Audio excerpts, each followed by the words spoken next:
So, good morning from Southampton.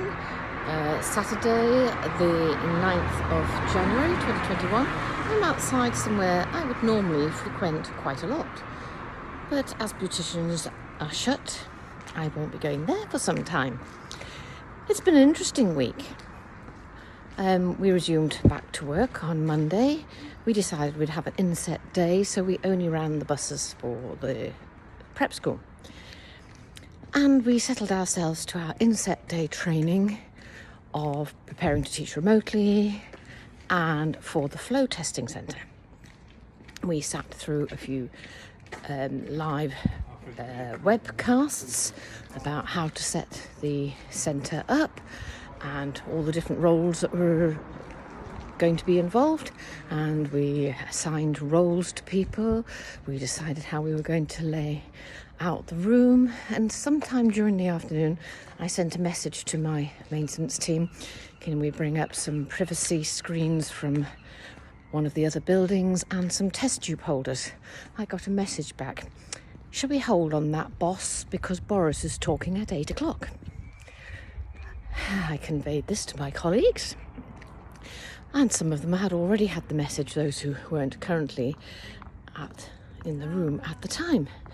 So we stopped what we were doing, and we decided we weren't going to do any more training and any more organising until Boris had spoken at 8 p.m. So at 8 p.m, Boris decided all schools were going to close. So stood down the drivers. There was some talk about exams. We had an exam on Wednesday, whether that was going to go ahead or not. That did, in fact, go ahead after lots of toing and froing about whether we were going to run transport for that. So, my God, there has been a lot of changes, a lot of quick thinking, a lot of adapting. And then on Tuesday, the boss called me in and said, all right, who are we going to furlough on your team? Yep, I was on the hit list. So I'm down to 2 days a week. I'm on flexi furlough. My cleaners are on flexi furlough, working one shift in 4. My grounds team got sent home pretty much immediately. Maintenance team have not been furloughed. And I'm thinking maybe there is a case for them to be flexi furloughed because they're not working flat out. They're only doing essential works. They don't need to be on site all the time. Okay, we've got the key worker students on. There could be some rotation, so maybe some flexible furlough could be managed there.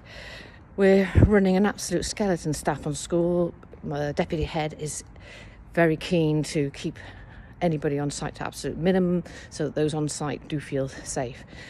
So I have been into work every day this week because, of course, I had to do all the furlough letters and sort out the buses.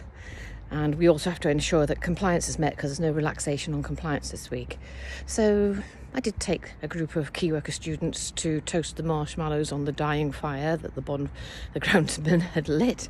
They thought that was great fun and keep asking me now for marshmallows. So I've worked out flat out all this week. And I'm in Monday and Friday next week, and they want me to work from home as much as I possibly can, only go into work if I absolutely have to. I'm working around the old town today, and it's pretty dead. It's a bit cold, but we need to keep up the exercise and we need to keep up morale. So take care of you, #stay safe.